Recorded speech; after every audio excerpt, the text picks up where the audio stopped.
പുതിയ ബാർകോഴ ആരോപണത്തിൽ ക്രൈംബ്രാഞ്ചിന്റെ അന്വേഷണം നാളെ തുടങ്ങുകയാണ്. വിവാദ ശബ്ദരേഖയിൽ ബാർ ഉടമ അനിമോന്റെ മൊഴി ക്രൈംബ്രാഞ്ച് രേഖപ്പെടുത്തുമെന്ന് അറിയുന്നു.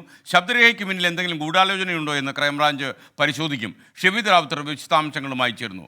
ഷഫീദ്, ഗുഡ് മോർണിംഗ്, പറയൂ.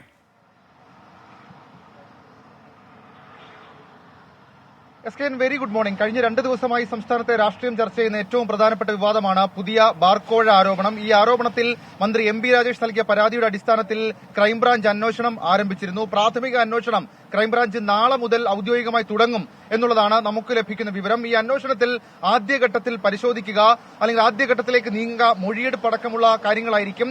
Federation of Kerala hotel association സംസ്ഥാന വൈസ് പ്രസിഡന്റും ഇടുക്കി ജില്ലാ പ്രസിഡന്റും ഈ ശബ്ദരേഖയ്ക്കുടമയുമായ അനിമോന്റെ മൊഴി ആദ്യഘട്ടത്തിൽ രേഖപ്പെടുത്തും. പിന്നാലെ സംഘടനാ ഭാരവാഹികളുടെയും മറ്റ് നേതാക്കളുടെയും അടക്കം മൊഴികൾ രേഖപ്പെടുത്തി ഇക്കാര്യത്തിലെ ഈ പ്രാഥമിക അന്വേഷണത്തിൽ ഏത് സാഹചര്യത്തിലാണ് ഈ ശബ്ദ സന്ദേശം വന്നത് എന്നുള്ള കാര്യം തിട്ടപ്പെടുത്തുക, അത് കണ്ടെത്തുക എന്നുള്ളതാണ് ക്രൈംബ്രാഞ്ച് സംഘത്തിന് മുൻപിലുള്ള ലക്ഷ്യം. ആദ്യം കേസെടുത്തുള്ള ഒരു അന്വേഷണമായിരിക്കില്ല ഉണ്ടാവുക എന്നുള്ളൊരു വിവരം കൂടി ഈ ഘട്ടത്തിൽ ലഭിക്കുന്നുണ്ട്. മാത്രവുമല്ല, ശബ്ദരേഖ ഏത് വിധത്തിൽ വന്നു, എവിടെ നിന്നാണ് ശബ്ദരേഖ വന്നിട്ടുള്ളത്, ഏത് സാഹചര്യത്തിലാണ് അത് വന്നത് എന്നുള്ള കാര്യത്തിൽ വളരെ വിശദമായ അന്വേഷണം നടക്കും. നേരത്തെ സിപിഎം സംസ്ഥാന സെക്രട്ടറി എം വി ഗോവിന്ദൻ, മന്ത്രി എം പി രാജേഷ് അടക്കമുള്ള ആളുകൾ ഈ ശബ്ദരേഖയ്ക്ക് പിന്നിലെ ഗൂഢാലോചന അടക്കമുള്ള കാര്യങ്ങൾ സംശയിച്ചിരുന്നു. ഈ സാഹചര്യത്തിൽ ശബ്ദരേഖയ്ക്ക് പിന്നിൽ ഏതെങ്കിലും തരത്തിലുള്ള ഗൂഢാലോചന നടന്നിട്ടുണ്ടോ എന്നുള്ള കാര്യം കൂടി ക്രൈംബ്രാഞ്ചിന്റെ അന്വേഷണ പരിധിയിൽ വരുന്നുണ്ട്. ക്രൈംബ്രാഞ്ച് മാത്രമല്ല, ഇക്കാര്യത്തിൽ എക്സൈസ് വിജിലൻസിനോടും ഒരു അന്വേഷണം, ഈ ശബ്ദരേഖയെക്കുറിച്ച് ഒരു അന്വേഷണം നടത്താൻ സർക്കാർ നിർദ്ദേശം നൽകിയിട്ടുണ്ട്. അതുമായി ബന്ധപ്പെട്ട അന്വേഷണവും വളരെ കാര്യക്ഷമമായി തുടങ്ങും. ഏതായാലും ക്രൈംബ്രാഞ്ച് അന്വേഷണം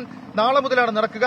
പോലീസ് ആസ്ഥാനത്തെ അല്ലെങ്കിൽ തിരുവനന്തപുരത്തെ ക്രൈംബ്രാഞ്ച് SP മധുസൂദനന്റെ മേൽനോട്ടത്തിലാണ് ഈ അന്വേഷണം നടക്കുന്നത്. SKN. ഷഫീദ് റാവുത്തർ.